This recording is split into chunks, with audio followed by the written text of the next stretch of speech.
I hope some of you went to the party last night. We'll just get started really quickly. There's been a couple of changes in today's programming. The next panel is actually now a talk, but you should stay for that anyway. But let's just kick this one off. So today's first panel, the biggest panel, is called AI's Collateral Damage. And we have with us Camille Francois, who's a research director at Graphica, which analyzes social networks, an affiliate at Harvard's Berkman Klein Center for Internet and Society, and a Mozilla Fellow. We should probably. Guillaume Chaslot is the founder of AlgoTransparency, which some of you may have come across. It's really cool. It sort of sheds a little bit of light on the YouTube algorithms. And also the Center for Humane Technology. Alondra Nelson is president of the Social Science Research Council in New York. Also a sociology professor at Columbia in New York, and indeed at the Data and Society Research Institute in New York. And finally, Clint Watts is the author of a book on disinformation and extremism called Messing with the Enemy, and a fellow at the Foreign Policy Research Institute in Philadelphia. Morning, everyone. So it's the biggest panel we have, 4 people. So I'm going to try and keep my bit as short as possible so everyone gets a chance to speak. I'm just going to kick off with you, Guillaume. So over the past year, there's been lots of pieces that I have read, certainly about YouTube and how you start with a nice Peppa Pig video, and before you know it, you're being brainwashed by Nazis. Now, I understand AlgoTransparency tries to bring, well, some transparency to the algorithm. And also at the Center for Humane Technology, you have the assertion that technology is hijacking our minds and society. How much of that hijacking do you think is just human beings, being drawn to spectacle, and how much do you actually attribute to the machines themselves? So yeah, I think there is misconception that algorithms are a mirror of society, that they just amplify everything the same, but they don't. Like they especially amplify more some parts of the political spectrum and less some other parts that are better for what they are optimized for. So for instance, most social media now is optimized for engagement, for watch time, and that pushes in a certain direction. If you would optimize for something else, for likes, for diversity, for things like that, it would recommend something completely different. So there would still be similarities, but there will be a lot of differences. No, but what I'm trying to get at is that there's still human beings making these decisions, right? The agency is with people. If it's not me as a user who's driving it, it's the creators of the algorithms that are driving my behavior. Yeah, so that's what's tough to understand, because if you make 2 types of content, but one gets recommended 40 times more than the other, then at the end of the day, you will feel like, oh, this content is more popular. So in turn, it will push content creators to create this type of content. So it's actually, now we're obeying the algorithm in a way that we don't even realize. You're saying the sort of behaviors are embedded in it, or the incentives are embedded in it? So the incentive, it's a very complex system. It's like a big machine learning, a big black box that we have no idea how it operates. And even the programmers, even me when I was at YouTube, I didn't understand why this specific video would get. Right. Alondra, I see you nodding over there. Yeah, I mean, I want to go back to your point, Leo, about choice, because they are black boxes. They're very complicated, but at their foundation, the cornerstone are choices that we've made as society about what incentive structures we want to embed into technology. And so I think that our conversation about AI too often is a kind of technological determinist framing, that the technology is sort of doing the things and we are caught in the system. And that is true. I mean, Guillaume's work shows that in some regard. But, I love spaces like this because I think it allows us an opportunity to have a conversation that resets and reframes the sort of terms of conversation. And I think that we need to think increasingly about the choices that we're making around AI, and we also need to leave open the space of possibility that we don't have to choose it, that there are other kinds of imaginaries that we can have for our entertainment, for our politics, for national security and the like, and that we should while we can be caught up in almost an addictive sort of relationship to particularly sort of YouTube algorithms that are feeding us things that give us pleasure, we also, I think, have the choice to make have other options as well. And yeah, talking about pleasure, it's not even pleasure. So YouTube recently noticed that the current algorithm that maximizes watch time sometimes is very hurtful. So they did surveys recently, and they noticed that people were often like very upset about their recommendation. So they use this survey to improve things, but it's like they did it very recently. They could have done that like 10 years ago. Right. So I guess pleasure is one of a range of emotions, right? And the idea is emotion rather than strictly pleasure. Fair enough. Exactly. Which one do you choose? I mean, you look like you were about to say something.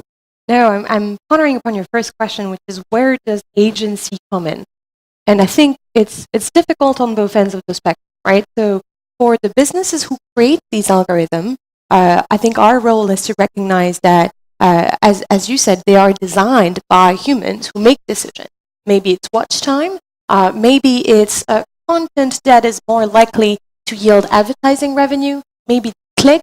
As Guillaume said, the universe of parameters that lead to the decision that put this content in front of people is huge, and it's difficult to unpack. And so you have, on that spectrum, you have like business are making design choices. They're influenced by their business models, by their value, but their choices on that end. And on the other end, I think it's, we feel, but as you said, like, isn't this a user's problem? After all, they're clicking on it, right? They're watching the video. No one's forcing them. And I'm trying to think through, what's the right frame? And something that comes to mind, and really, like, as you're speaking, is it's almost like if you were saying this movie didn't really perform well in the theaters, and someone was telling you, but no one was showing it, and yet everyone was showing Star Wars, and there were ads everywhere, right? So, like, of course, there's agency on the user side, but of course, the user is evolving in a universe in which suggestions and content that's pushed through their device in a very personal way are absolutely constant. And I think, Guillaume, you should talk a little bit about what I think is fascinating in Guillaume's work is he's able now to quantify this, right? And it's difficult to measure because data isn't straightforward to come by. Sorry, quantify what? To quantify the degree to which the user is being pushed into a rabbit hole of suggestion, and to quantify at scale which part of what the user is receiving is actually an algorithm. And so it's interesting because when you're a content creator on YouTube, for instance, and you have a video and you monetize your video, YouTube tells you as a content creator which part of your view time comes through recommendations that were made by the algorithm. So, if you're a content creator, you know this for your own little video. I think what's fascinating is now we are able to see what this looks like at the degree of an entire conversation. What does it look like, Guillaume? Yes, so we have to take a precise example. So my website every day scraps thousands of channels and see where the recommendation leads. And for instance, the day before the synagogue attack, like the video that was recommended by the most channel was a David Icke video about George Soros controlling the world's money. That got recommended for more than 40 channels, whereas it had only 800 views. So it's like very strange. Why did it get recommended so much from the start? And nobody can explain that because the algorithm is too complex. But okay, so I'm sorry, Clint. I just want to come back to one thing, which is my very first point, which is I feel like it's easy for us to say, oh, AI, oh, algorithms, when in the end it's business, it's market incentives that is driving this, right? If not on the part of the user, if not on the part of the content creator, it's certainly on the part of the business. Sorry, Clint. Ultimately, if we look back, this is one part algorithm, one part user. And in the user, we're always letting them off the hook and they cry about it. So I always use the example of food. I love Krispy Kreme donuts. If I eat 12 Krispy Kreme donuts every day, I'm going to be enormous and feel terrible, right? And we got to a point where we explained that with food, warnings on cigarettes, things like that. So we're at that point. social media has a problem. Their product is designed to deliver people things that they want to see. This is confirmation bias. This is implicit bias. I want things that come from people that look like me and talk like me. This is the nationalist dynamic we're seeing playing out right now.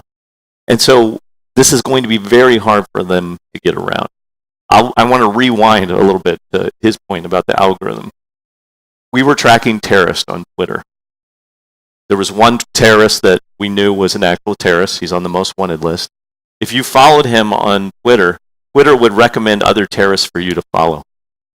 Then we would take the list and we would watch it, and then we would go back to the social media companies and go, there's a whole bunch of terrorists on your platform. And they were like, you don't know that.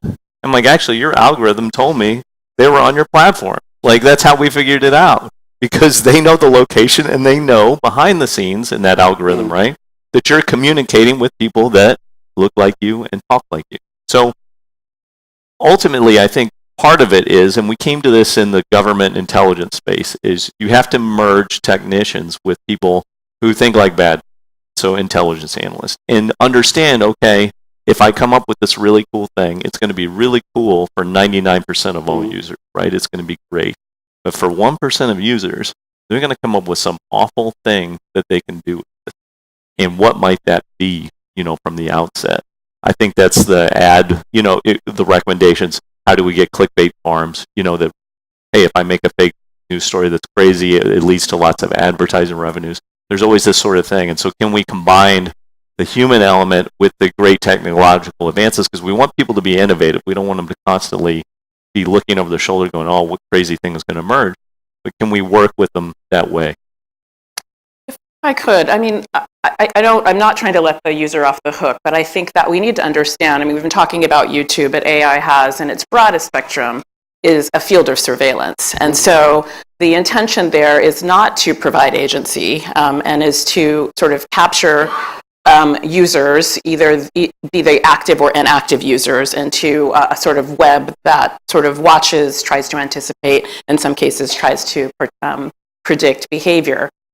So this is not, I'm not trying to make the case that that actions don't matter, and if you're following a terrorist, that you might be interested in following other terrorists. But these are, systems that are meant to encourage that. They're not meant to encourage other things necessarily. And to capture, moreover, I think talking across technology platforms, talking across social sites, the aim here is a kind of surveillance. And so in that case, it's less about the volition of the user. And I think that we should be careful and sort of, suggesting that the user has a lot of here. It's very much, in social research or the social sciences, you talk about the structure and agency problem, right? And so it's always the sense that the agent has, a limited range of agency, certainly, but it's increasingly constrained by what AI systems create as the field of play. I feel like what the guys were letting off the hook here, the guys who are making the algorithms. I mean, you mentioned donuts, you mentioned tobacco. Both the food industry and the tobacco industry are heavily regulated. And until now, at least, tech companies have, at least in America, they've gotten away with quite a bit. Maybe, is that something we need to start thinking about? I don't think, from the regulator's perspective, they understand tech as well as they understand donuts and tobacco. And we saw that when, Mark Zuckerberg testified to the Senate of the United States. It turns out he knows Facebook better than anyone else knows Facebook, right? And there were very few, this speaks to all sorts of political dynamics about incumbency and things like that and donors, but there were very few that really understood how to ask them questions. And I think from my conversations in the U.S., they really don't know what to do, not kill the industry. And it also, there's an undercurrent, at least in the United States, that certain parties want the industry killed so they can move their audiences to apps, so they can use artificial intelligence to better control the minds of their supporters. There's this also for a dynamic of the balkanization of the internet and social media. So I think it's going to be tough, a much tougher conundrum than the things that are like safety, public safety issues. So I mentioned, for those of you who were here yesterday, this will be vaguely familiar. I mentioned yesterday something I've been thinking about quite a bit recently and looking into, which is credit scoring and credit regulation in the United States. And I've been looking at sort of through this from the late 60s to late 70s, there was loads of Senate hearings, House hearings, and there were two landmark bills that were passed. There was the Fair Credit Reporting Act, which is a sort of proto-data protection act, and there was the Equal Credit Opportunity Act. And I feel like there are many parallels. The credit scoring industry was founded on the basis of ingesting data, using algorithms to predict human behavior, and indeed, in its present form, to model human behavior, to make you a better borrower, a better debtor. Perhaps, I mean, so the idea that Congress doesn't understand, the idea that this stuff is too complicated, if they could do it 50 or 40 odd years ago, I don't see why they can't do it today. I think the difficult question in that conversation, and I think, Alondra, your point was really leading to this. It's like, what is AI? What is machine learning? You said it's the field of surveillance. It's automated decision making. And I think we also have to ask the question, what warrants automated decision making? And, you know, tobacco is going to make tobacco, that's their industry, but the tech industry does not have to deploy machine learning systems everywhere. And actually, some of these applications are poorly suited for machine learning in the first place. And I think a question we have to ask is, when you see a new AI tool, a new machine learning based system, the question is like, is this a good idea in the first place? AI doesn't have to be embedded in all the technology we use.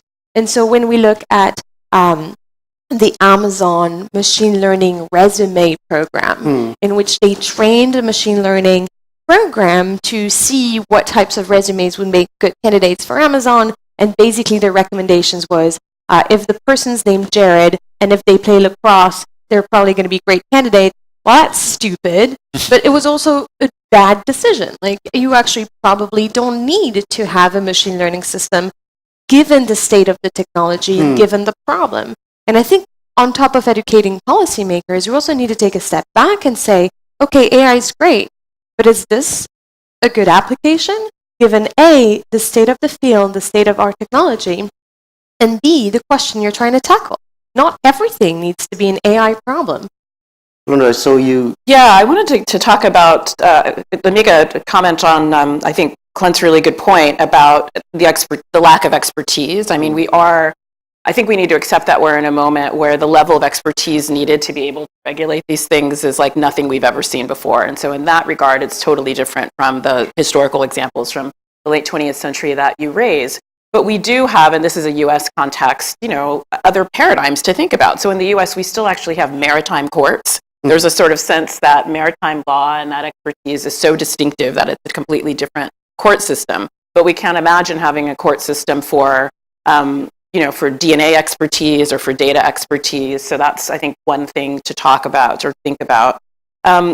Related to the point about the prior legislation, I would want, and while I take your point that there were moments when we were able in the US to sort of move the needle on protections for consumers, there was still significant discrimination in the United States with regards to credit reporting and access to credit, right? Particularly for minority communities in the United States. And indeed, even with these in place, the 2008, you know, financial crisis actually really is an outcome of the failure of these to actually protect people and these regulations to be as nimble and deft as they needed to be as the market got more technologized and sort of data centric. So, you know, I think that we want to think about, and this is a little bit to Camille's point, you know, the ways and, you know, what's warranted for AI decision making, and in what places is it only going to exacerbate discrimination, and what places it will even regulation, in the case of the suggestions that you make, not do the work of the sort of politics and social justice piece. You know, that regulation alone can't accomplish that. And so I think that all of these conversations need to be had about expertise in technology, but always, I think, in their fore with a kind of political vision of what we want the world to look like as part of that. So what I'm hearing here from both of you, and please correct me if I'm wrong, and I quite hope I'm wrong, is is an argument that let's everybody stop for a couple of minutes, not let's slow down, let's think about this a little more, let's stop, think about it, and then carry on once we figured things out. Do you think that's a fair version of your argument? I would say let's imagine stopping. I mean, I think we are freaked out by the idea of stopping. Like people are probably like, why we couldn't possibly stop. And so to even take that as a thought experiment, like why don't we take that as a political thought experiment and sort of imagine what would or would not happen if, as Camille suggested, we took AI out of some of the places it doesn't necessarily need to be, cell phone app. But we did this in cybersecurity. I mean, we started making products that had tons of vulnerabilities in it. And, industries, financial, manufacturing, whatever it might be, they lost tons of money due to hacking. And then they started building policies where they said, okay, we're going to build products and then we're going to do a QA, QC, and we're going to do vulnerability testing, those sorts of things. Quality control checks. Before we deploy that out to market, right? And the argument of technologists was always, we will be behind the market because we don't launch this product fast enough. But they started to realize that if you launch a product and then you lose $800 million to hackers the next year, that you're not really making a profit, in the long run. So we can do this, though, with artificial intelligence, too. But we haven't, the market, the industry has not gotten around it. They're just like, well, if we don't do it, somebody else will. And if we don't get there first, then, oh, man. Well, if you get there first, you might actually be ruined. If you're like, what was Facebook's motto? Move fast and break things. And they did. They broke the most important thing, which was trust. Right? Nothing else mattered, really, but trust. So if you move so fast that you just break trust, then you don't have an industry after all.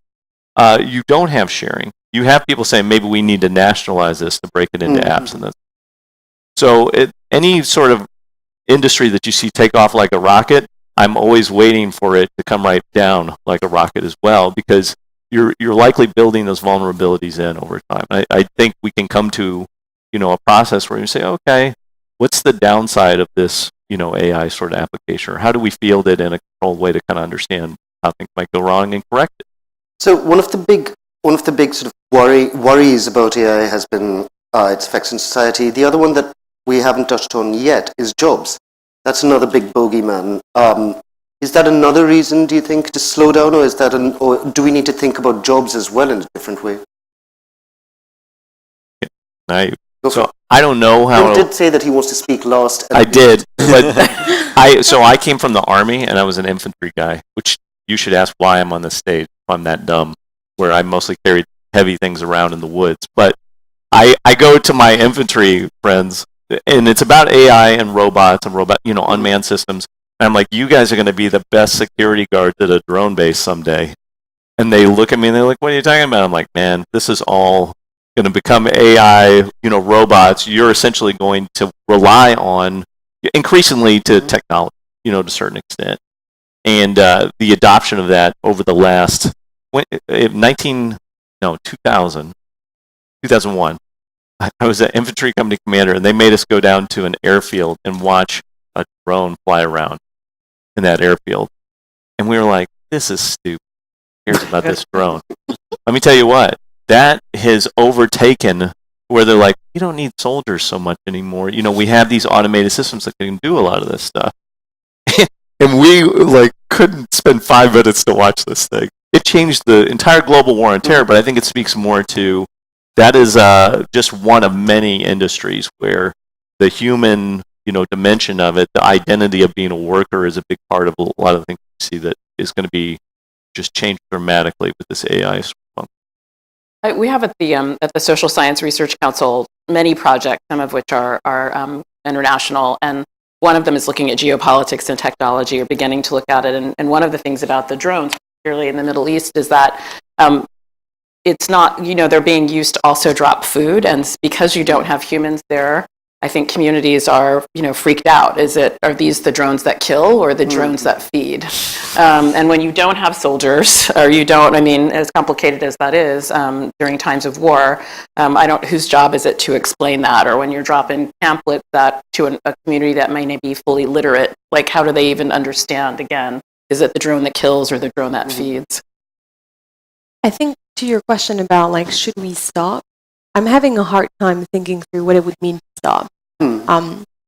I was recently at Google, where I was working notably on AI. And when I was there when Google made this big shift to becoming an AI-first company. And when such a behemoth moves towards saying everything we do now is going to be about AI, you don't wonder when that's going to stop. You're like, the industry is heading there full speed. The industry, the VC, and it's more like, what are we going to ask in the face of that? And it's questions like, well, have you been thoughtful? Have you done quality control? Do you know what is the social impact of your product? Do you know if different categories of people are being affected differently by the machine learning models that you develop? Does that need it to be an ML-based decision? And so I think it's more, how are we going to audit? Because frankly, at this stage, I think stopping it, whatever it could mean, I'm not seeing this happen. But so the questions you asked just now, are they being asked and are they being answered? So some of them are being asked, and I think there's a big question on what does it mean to do this proactively? And so what we've seen a lot of these recent years is a product is being developed, and then suddenly everyone looks at it and being like, wow, this is dumb. Like, wow, the impact on society. This is discriminating for certain categories of people. How the fuck did you put this on the market? Also, this was a terrible idea in the first place. So that has happened a few times. Every time it's kind of fun to watch, also a bit disheartening. Stock goes down here and there. People, like fun series of articles. And we're going to have like a little bit more of that. But then I think the question that both Guillaume and I were tackling internally in the industry is, what does it look like to do this proactively? When you develop a product, what does a proper testing of the potential impact on society of your product look like? What does it look like to audit your training data? What does it look like to audit any annotation system around your training data? What does it look like to audit for discriminant impact? And those practices are being slowly developed. What I regret is that they're currently rooted in computer science. And so the field that's tackling what does it look like to proactively think about it is really computer science. And that's great. But we also need design thinking about proactive tackling of AI impact. We also need sociological thinking about it. And we need practices that go beyond just, we're going to have new system to test out different computer science definitions of fairness. We need a more interdisciplinary approach to what it can mean to do proactive fairness testing for the products that are going to be put out there. Guillaume, this is kind of what you guys are working on at the Center for Humane Technology, right? Yes, exactly. So inside the company, the incentives are really bad to do that, because if you do too much testing, it's going to slow down your product release and etc. So there's very badly aligned incentives. So you need people from the outside who actually are measuring that on put pressure on put incentives. So it means like both like governments, means both like normal users and non-profit who can actually who know about technology like us and who can measure the social impact of given AI. You want to tell us, for the people in this room who are not familiar with the Center for Humane Technology, do you want to tell us what it was set up to do and how it worked? So yes, the Center of Human Technology was set up with Roger McNamee and Tristan Harris. So the idea is that our brain haven't evolved too much in the last 10,000 years. It evolves really slowly. It didn't get a security update. And our tools are evolving at light speed, and we're having this godlike technology that can hack ourselves, that can try to exploit vulnerabilities. And a lot of those people and algorithms are using on the internet are trying to exploit these vulnerabilities to keep watching more ads and stuff like that. So how do we design technology that protect these vulnerabilities instead of exploiting them? How do you? As in, do you work with the companies? Do you write white papers? So what I'm working on right now is like how to measure the impact, and see the vulnerabilities, identify them one by one, and then working either with the companies or developing alternative products to show that they have less exploits. Alondra, Camille mentioned sociology being a part of this thinking. From your point of view, how would that work? I think it's just beginning to be built out. I mean, I think there's lots of, perspectives that a social science, even more general perspective, could bring. So one would be around social movements and social behavior, collective behavior. Another around issues of inequality and discrimination, for certain. So there are particular questions that social scientists ask about the world, about the human impacts of things. I think that need to be asked in the AI space and need to be anticipated. And I think that we need to think about a sort of division of labor, to go to Camille's point, that we certainly need people with Guillaume and Camille's expertise to sort of be thinking about systems and trying to understand the black box of the algorithms.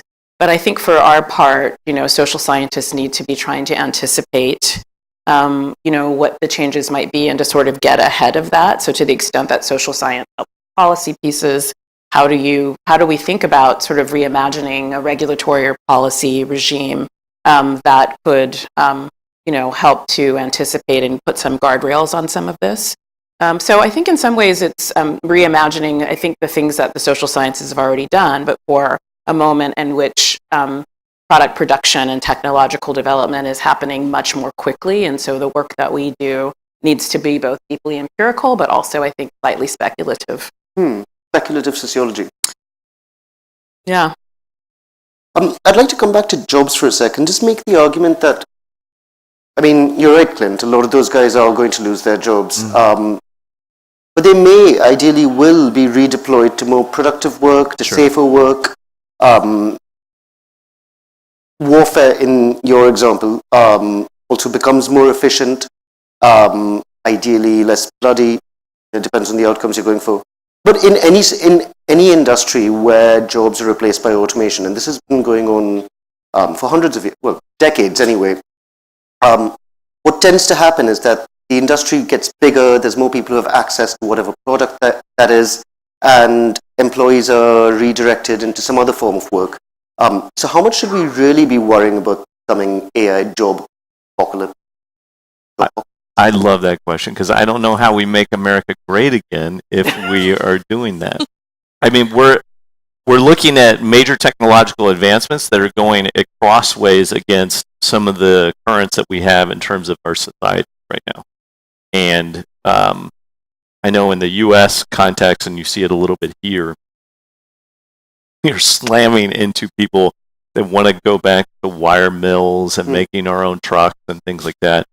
And that's a fantasy. It's not really going to happen. Not only are they not skilled to do those older jobs, we can't move backwards in that direction. We've also been talking as if we have a decision as liberal democracies to say we're not going to do this, or maybe we have choices.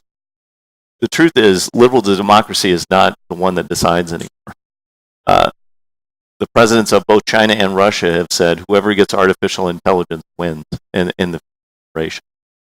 Quantum computing is something that they are seeking in a very definitive way, and we were talking about scoring systems. China is already instituting the most advanced scoring system in the history of the world. So we can make those choices as liberal democracies. There is no choice. The choice has already been made afar, and in terms of how it plays out with jobs and warfare, those sorts of things, they'll have those cross currents well in places like China, but they are moving forward now. Aggressively. They are recruiting, and I can tell you as an industry, if as an industry in liberal democracies, you turn and say we're going to slow down with AI, and we're going to really reinvest or whatever, there are going to be a couple countries that show up and go, I have a job in my country to make really advanced AI.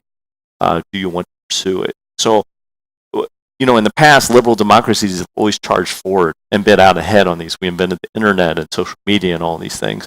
I don't know that that's the case moving forward. A lot of countries are pursuing these technological advances and do not care and will never care about some of the social impact. Before we move on to this, my favorite and scary topic of war and how this impacts, just make a quick pause on so what do we do about that, right? And I think what was very striking to me as I left Google to do this type of work, but also from the outside, is how much we talk about it as like these are black boxes, they're so complicated, they're impossible to audit, it's Silicon Valley, they're so hard to regulate. But at the end of the day, those are also technological systems that users, I still say users because of the Silicon Valley thing, but it actually means people, so I'm going to try and be good and say people, not users.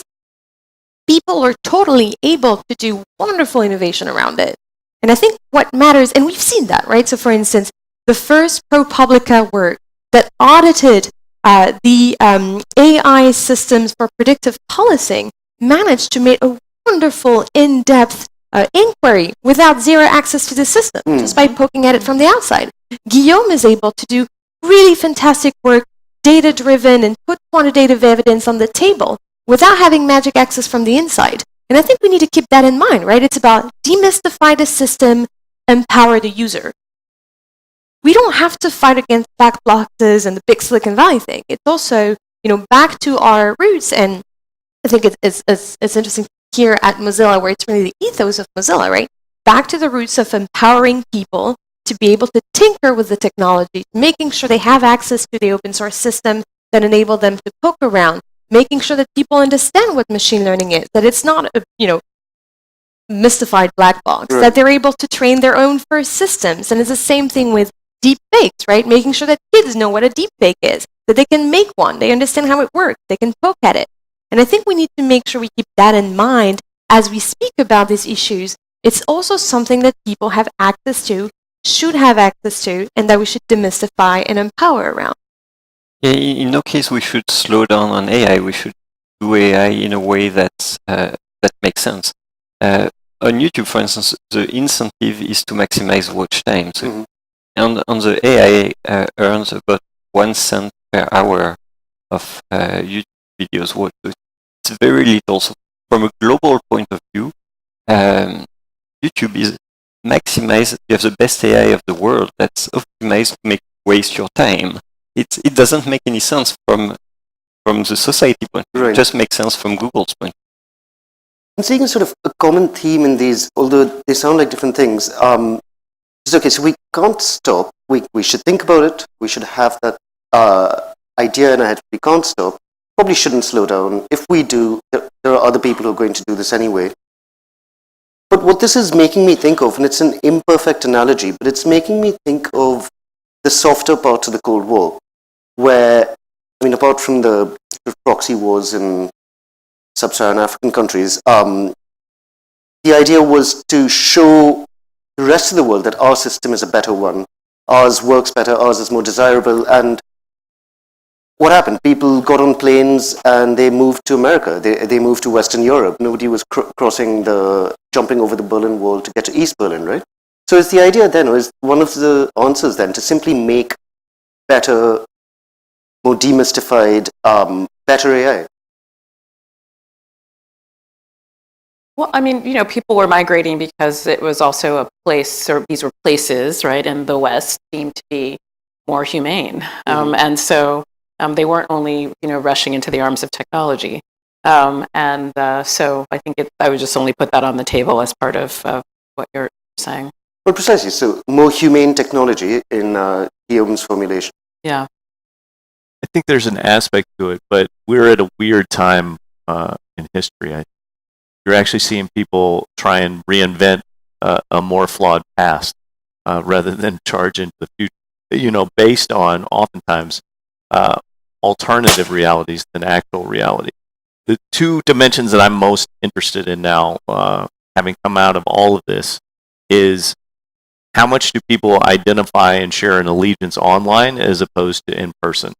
Meaning that digital tribes people will stay committed to for an enduring period to keep that digital identity to the point where they will turn on their national identity, community identity in the real world, whatever that'll be. The other part, I think that is very indicative, particularly looking at cell phone usage times, what apps they're on, is that you won't be taken over by the matrix. You'll enlist in it, particularly if you're 30 years younger. From the time you're born now, you've had, in the Western countries at least, a cell phone and you have been tied to Wi-Fi 5 hours or more a day, this is going to reshape your understanding of what the world is and where you want to live. And so to keep a Wi-Fi connection, to keep that steady pace of information coming in, to stay at 72 degrees indoors, you'll give up on everything in the real world in terms of governance, and you'll turn back on a lot of principles and human rights like that you wouldn't before. That's what I actually am sort of like more focused on, which is this turn towards a matrix rather than away. And I'm shocked from watching this over the past few years. I mean, in the United States, if you took a 16-year-old's phone away from them and didn't let them get on a laptop, they might have a panic attack because, and this is not a joke, I mean, this is a serious sort of thing. People have gotten used to having streaming Wi-Fi connections, and information to them is as valuable or more valuable than water and food. And I didn't grow up in that system. There was no internet, when I was young. I think this will fundamentally change society allegiances. I think the other thing that's coming online that we need to look at is the biotech conversion sort of part. It's not my expertise per se, but you will have humans that are technologically superior potentially in the next 20 years to other humans, and how they will treat each other when they have, when certain societies have those cognitive abilities, cognitive enhancement, can automatically regenerate or replace organs. Those are the things combined with AI that I think we don't entirely understand how that will play out. And that's why I think you see with young people in America for the first time they've said, I'm not sure democracy is the best form of governance. Because what they're basically saying is, I better have my Wi-Fi and you better give me my cell phone. We might have to leave the biotech for another panel. Yeah, I don't know anything about it. I'm just saying I think a lot of these trends play into AI and how it will change us people. But Guillaume, you wanted to say something on young people and technology.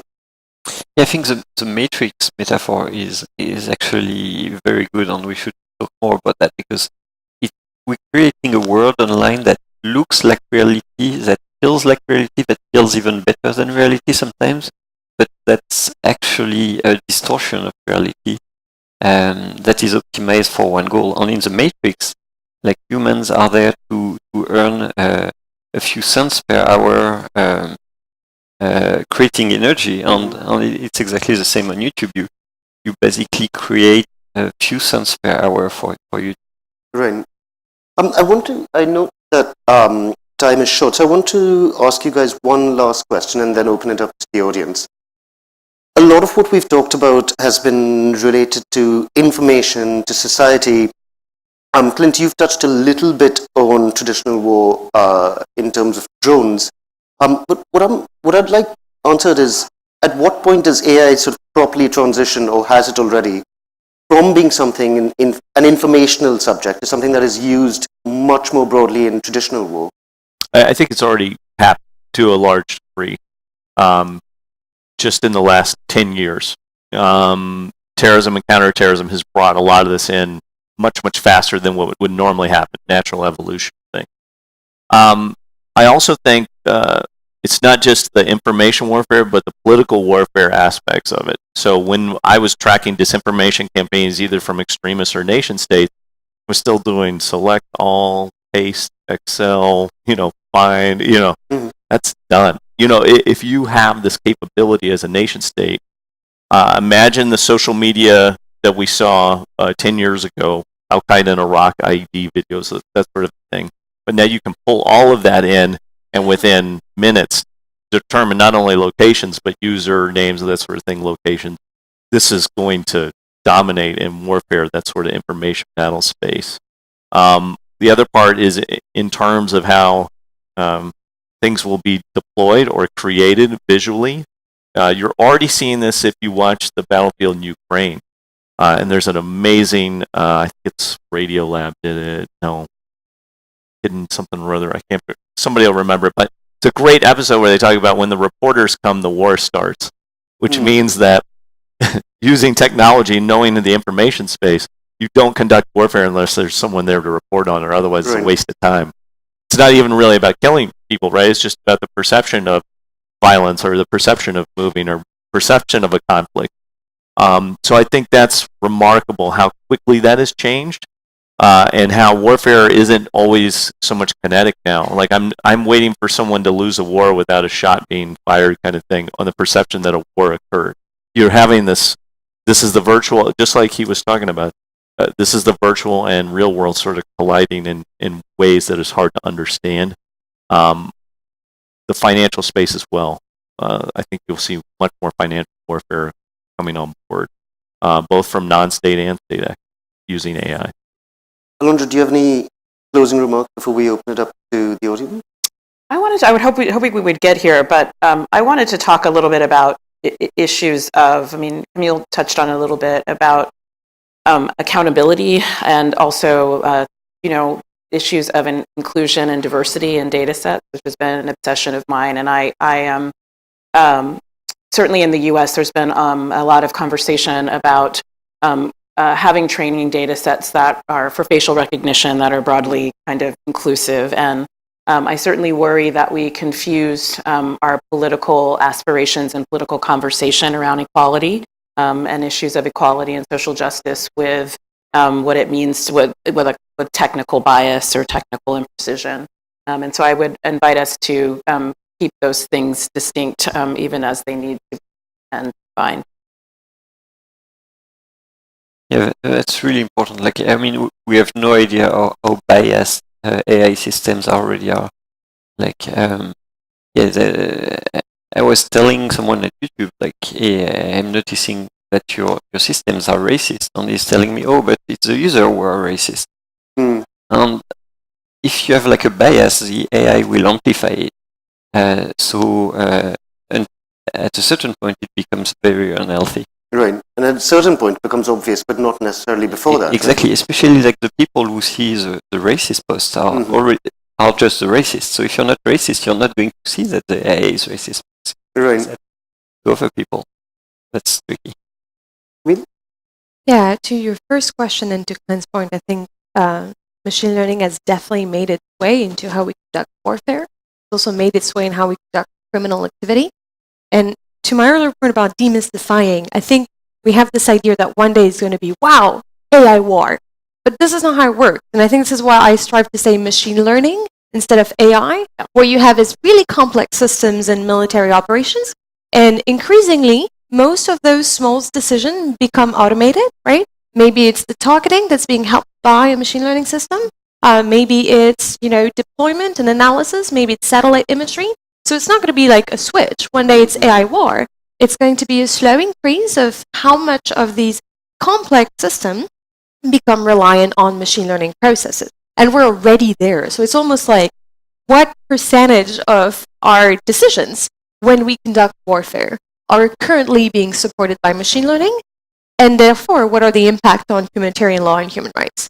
And to the point Alondra is making, I think another question we have to ask is, what do we miss in our ecosystem and business model in order to be able to have these better data sets and better foundational processes to build less biased AI? Something that I'm particularly worried about is a lot of the data that's being used for AI is being annotated. That's a very important part of what the industry relies on. At the annotation stage, so for instance, you get a piece of text or you get an image and people can say, yes, this is the image of a dog, or people can say, this text is hateful. The way we build these annotations is very obscure. We have a very hard time telling who's annotating the data, what type of bias are they bringing in, and right now we don't really have a good business for providing unbiased and auditable annotation. So it's also going to be about looking at these entire system and say, hey, here at this very specific little step that no one cares about, right? We're missing a business offering that enables businesses and, anyone to do this properly and be able to answer those questions. It's a pretty terrifying note to end on. I'm hoping the questions from the audience are slightly more cheerful. There is someone, hopefully, with a mic who will wander around. So if you want, there she is. If you want to raise your hands, someone will come to you. Is it working? Oh, yeah. What is the current status of understanding and what steps have Western governments have taken so far to tackle these big issues. To whom do you want to address your question? To everybody. So Western states in terms of understanding AI and then what to do about it? Yeah. They're still trying to figure out the internet. I mean, to be honest, I mean, it is, yeah, it's just not, it's not even an issue. We're still, at least in the US, we're crying about what happened on social media 2.5 years ago, you know, and trying to figure that part out. In terms of technology, I've not seen anything significant in terms of artificial intelligence. They may know that better because I don't track it exactly, but yeah. I mean, in the U.S. political spectrum, certainly, you know, the Obama administration had some, you know, meetings on AI, and I think was beginning a conversation about forms of regulation about it, but that the steam has sort of run out on that. And, you know, the Trump administration recently had a meeting on AI at which, if I understand correctly, only CEOs of AI companies were invited, right? So it was a very different, in the Obama administration, it was, you know, policymakers and community groups, as well as experts and as well as business leaders. So there's been a real sort of change both in what's happened and you know, reading the tea leaves, what might be able to happen given how we're talking about it, nation state level. I'm going to try to provide an optimistic note. I think the work that the Obama administration conducted around AI has been noted. And although it indeed doesn't seem like the Trump administration had picked that up, I have seen other nations becoming more involved around it. One interesting example is the Franco-Canadian Working Group on AI. France has a Fields Medal, Cédric Villani, who's basically like the equivalent of the Nobel Prize for math, and he has been tasked by his own government to evaluate policy solutions to tackle this problem. I think that's a great development. It's being done in an international way, both France and Canada together. It's being put in the hands of someone who obviously understands math and who's taking a science-first approach to it. It's not going to solve the problem in itself, but I think, you know, if we look at the arc, there's been good developments in the US. This is being picked up a little bit. We see things happen. Yes, it's not exactly the full solution we need, but, you know, there are positive signs that governments are starting to tackle this a little bit more seriously. Are you being pessimistic enough? Because you've talked a lot about training data sets not being biased and introducing not a flat landscape. But then you've got what the car industry did to try and hide its emissions by essentially corrupting the algorithm deliberately to defeat regulators. And then, so that's industry playing a game. But then you've also got the potential of individuals hacking the algorithms, infiltrating companies. You know, the Soros example that was given, you know, how maybe that's somebody going after the right, you know, deliberately targeting a right-wing agenda inside the algorithm, hidden from everybody else. Guillaume, do you want to? Yeah, there's so many factors now. We can't like. So that's why what we need is more transparency, whether it's from non-profits or from a government that creates regulation that says, okay, you should show the impact of AI, not show how the AI works. It doesn't matter what they're doing inside the company, but the impact that has on the world matters. And if we can't measure that, then it can go wrong, and we have no way of knowing.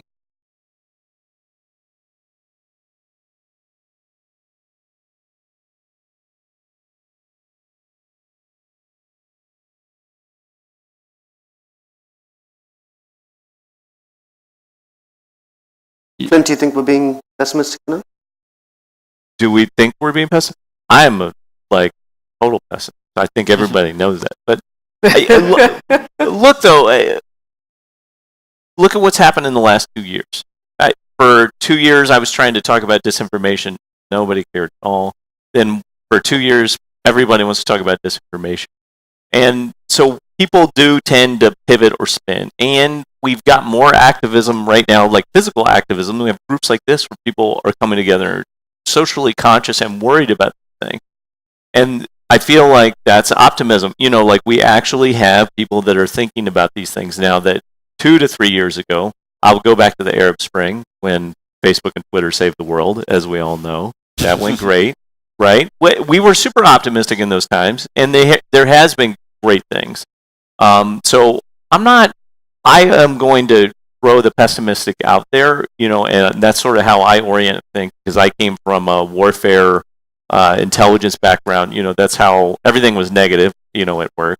But I am optimistic in the sense that these shots in the arm sometimes are what makes liberal democracies great. We have to, the trajectory isn't a straight line through the stratosphere, right? We have to have hiccups so that we can improve and we can figure out where the weaknesses are, in our society. And so at the same point, I can tell you, at least in the U.S. context, we have more activism being brought together by digital connections that are now physically bringing people together of all age ranges that I've never seen before, at least since I've been alive, that are truly bringing about change. Now, we'll find out in the U.S. in the next 2 weeks whether any of that is true, right? We don't actually know if it will sort of make those changes. But I'm not all pessimistic about things. And I think there's a great Pew study that said young people, half of them that downloaded their Facebook data, immediately deleted the app after they realized what was there. More than old people. Old people downloaded it and they just sort of went back to watching TV or whatever they were doing, and they weren't as... So there's societal changes that going on that I think are positive, and people are starting to take some agency in it. I don't want to be too pessimistic all the way. Thanks, Mitch, for saying that things about young people, because I was worried after your remark about how they're all going to cry if you remove the iPad. Here's what we know, just 2 points about the younger generation that I think are remarkable. They're better at spotting false information than their parents. They have grown up in the system, and so they understand, how disinformation comes through. I think that's great. They've also started to take on privacy in a much bigger way because they don't want their stupid Facebook post to cost them a job later on in life. And they're wanting different features in their social media. So I'm not. Please don't take it as all negative. I think there's a lot of positive things that we can learn from the younger generation. I'm being cheeky. I think we sometimes have a tendency to throw kids under the bus, saying they're a bunch of outright Nazis who are going to cry if you remove the iPad. I think kids are wonderful, so much smarter than sometimes we give them credit for. And as you said, there are many signs that younger generations, when they're empowered and when they're informed, actually care about the system and will have the ability to change it. Just anecdotally, I mostly talk to old people in the U.S., and I will do these briefings, and their immediate reaction is, we've got to tell our kids about this. I said, no, your kids need to tell you about this. They've got it figured out. We should rely on them. They've spent more time online than their parents have already. So it is a great dynamic that's going on. All right, we have time for one last question. Thank you for the great conversation. And I came this morning very joyful and thinking we can change the world and put it to rights. And now I'm almost depressed.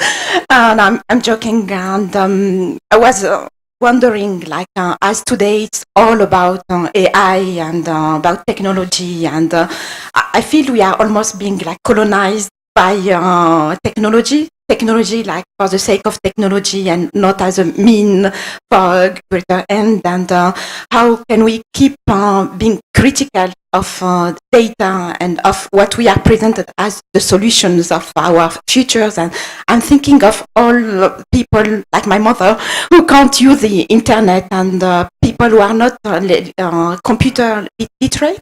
What will happen to them as everything is moving online, and people who don't have the education and the background, where will they go to get their services as today all online, and it runs through algorithms that very few understand? And how can we challenge algorithms that are used by big companies? Like recently, an anecdote, I applied for... Well, we let them answer the... okay. Alondra, do you want to take that? Yeah, I would refer you to a wonderful book by Virginia Eubanks called Automating Inequality, which shows, we've talked about users here.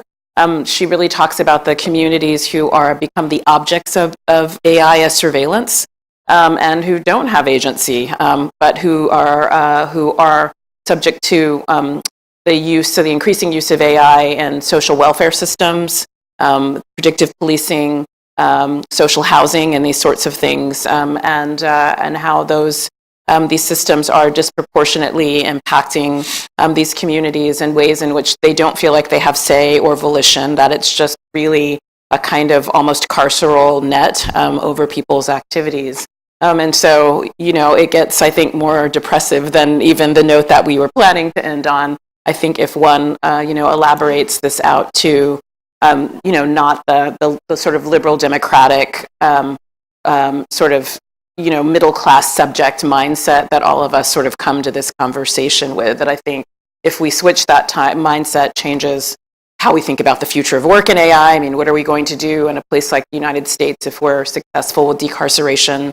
2 million people, are no longer in jail. Like, what is the future of work for them? Our conversations about the future of work always imply a middle-class agent.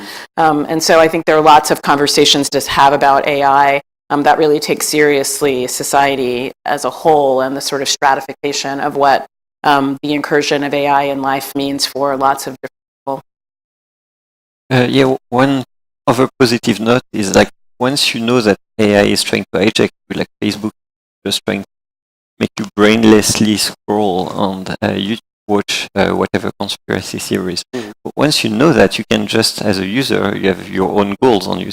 You know that it's trying to hijack you, so you can say, hey, is it really my goal to stay as long as possible on Facebook?